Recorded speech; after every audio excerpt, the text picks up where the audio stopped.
50-60 लाख रुपये घालून लग्न केलं तिचं बीडमध्ये. 8च महिने झाले लग्न झालेलं. ती बिचारी बीडहून रडत इथं आली. 2 वाजल्यापासून इथं आहे. तो फरारी आणि त्याचे बाव त्याचे वडील हसत आहेत तिथं बाहेर. वैरी हसत आहेत ते. त्या ठिकाणी प्रत्यक्षदर्शी हा फाशी देणारा हाच, तोडणारा हाच, दवाखान्यामध्ये ॲडमिट करणारा हाच, नायरला शिफ्ट करणारा हाच. छळ म्हणजे हेच तिला माहिती झाली की याचं बाहेर असं असं चालू आहे. पण तिने माफी केलं तर त्याला. पण त्याच्यानंतर त्याची चॅटिंग वगैरे काय पकडली. तिने आईवडिलाला तिच्या वडिला सगळी चॅटिंग आणि रिपोर्ट सगळे वडिलाच्या मोबाईलला टाकलेले आहेत. त्यांचे काय आहे. या हत्येची CBI मार्फत चौकशी व्हावी आणि CBI मार्फत चौकशी करून आम्हाला कुटुंबाला न्याय द्यावा. भाजपच्या नेत्या पंकजा मुंडे यांचे स्वीय सहाय्यक अनंत गर्जे यांच्या पत्नीने आत्महत्या केल्याने मोठी खळबळ उडालेली आहे. सध्या त्यांचे नातेवाईक हे वरळी पोलीस स्टेशनला जमा झालेले आहेत आणि जोवरती याचा सखोल तपास होत नाही, चौकशी होत नाही, तेवरती बॉडी स्वीकारणार नसल्याचं त्यांनी स्पष्ट केलं. आपल्यासोबत सध्या गौरी यांचे मामा शिवदास गर्जे आहेत. दादा, काय नेमकं झालं होतं? तुम्हाला कसं कळलं की गौरीने आत्महत्या केली? प्रथम तर मी हे सांगेल की पंकजा ताई यांना हा माणूस माहिती नव्हता की किती नालायकपणा करतोय म्हणून. ताईचा यात काही विषय नाही. पण त्या ताईचा आनंद गर्जे यांनी फोन केला की वडिलाला बीडमध्ये की फोन केल्याच्या पुढं कट केला आणि नंतर त्याच्या आईला फोन केला, गौरीच्या आईला फोन केला की तुमच्या मुलीने आत्महत्या केली, तिची डेड बॉडी माझ्यासमोर आहे. मग तो डेड बॉडी घेऊन हॉस्पिटलमध्ये गेला आणि तिथून पसार झाला. पण आम्हाला आत्महत्या केली आणि काय कारण होतं त्याबद्दल काही सांगितलं का? काही वाद होते दोघांमध्ये? 2 महिन्यापासून गौरीचे आणि त्यांचे वाद चालू होते, 2-3 महिन्यापासून. आणि गौरीला काय त्याचे प्रकरण पण माहिती झाले, काय अफेअर वगैरे होते. तिने माफ केलं तर त्याला. पण ते परत चॅटिंग बिटिंग करताना त्याला पाहिलं तर तिला हे झालं. त्याच्यामुळे तिथून वाद होत होते. तो टॉर्चर करत होता खूप तिला. हो. टॉर्चर म्हणजे कशा स्वरूपाचं? काही मारहाण? त्याने त्याच्या हातावर वार केले. तिला म्हणायचं मी पण मरण तुला पण गुतवीन. तिला असं टॉर्चर करायचं. आणि ती डॉक्टर मुलगी होती, लढाऊ मुलगी होती. ती कधीच आत्महत्या केली नसती. ती 1-1.5 वर्ष इथं लग्नाच्या अगोदर राहिलेली आहे. जॉब केला, तिचं लग्न केलं बीडमध्ये. 50-60 लाख रुपये खर्च केला आम्ही. करायचं, स्वतःला इजा करून घ्यायचं असं तुम्ही म्हणताय. पण कारण काय होतं नेमकं त्याचं? तो असाच ब्लॅकमेल करायचा तिला. हो. आणि 50-60 लाख रुपये घालून लग्न केलं तिचं बीडमध्ये.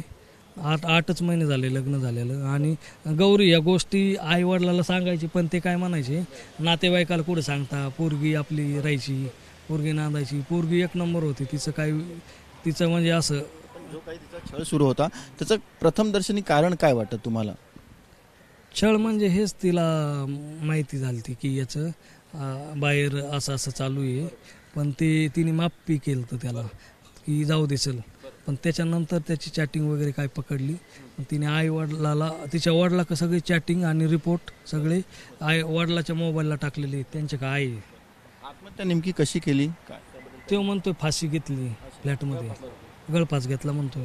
बरं ठीक आहे, गळफास घेतला तर तू थांबायचं, तिला हॉस्पिटलमध्ये थांबायचं, नातेवाईक येऊन द्यायचा.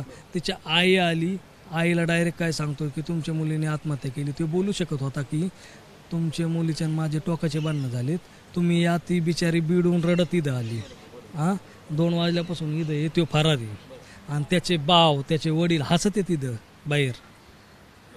वैरी हसत आहेत ते इथं. आणि त्यांचं कोण कुत्रं पण नाही. ठीक आहे, तुम्ही जर काहीच केलं नाही तर तुम्ही कणखरपणे थांबायचं, पोलीस स्टेशनमध्ये थांबायचं, तुम्ही हॉस्पिटलमध्ये थांबायचं, आम्हाला बोलायचं, तिच्या आईला बोलायचं, वडिलाला बोलायचं या चुकी नाही आहे, तिने मनाने केलं, हे केलं. पण का घाबरून पळून गेले?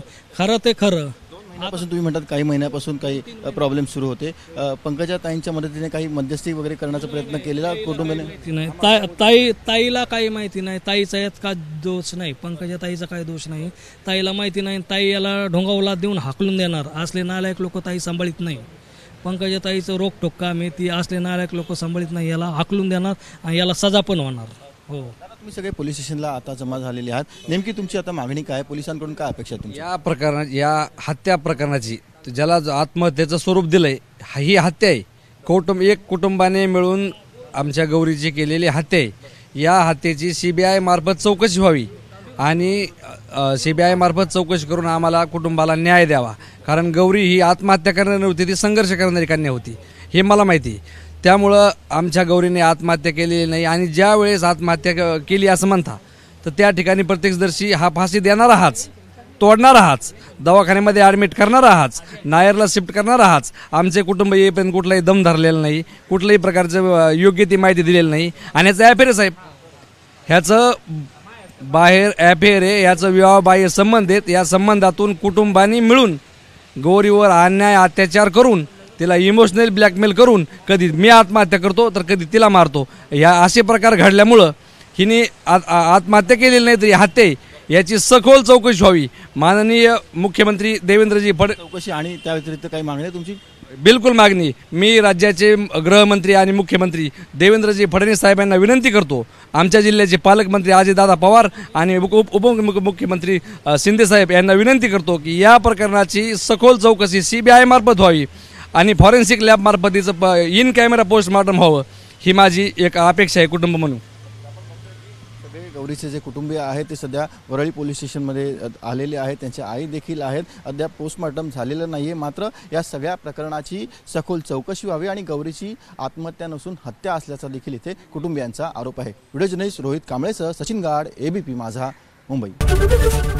ABP माझा, उघडा डोळे बघा नीट.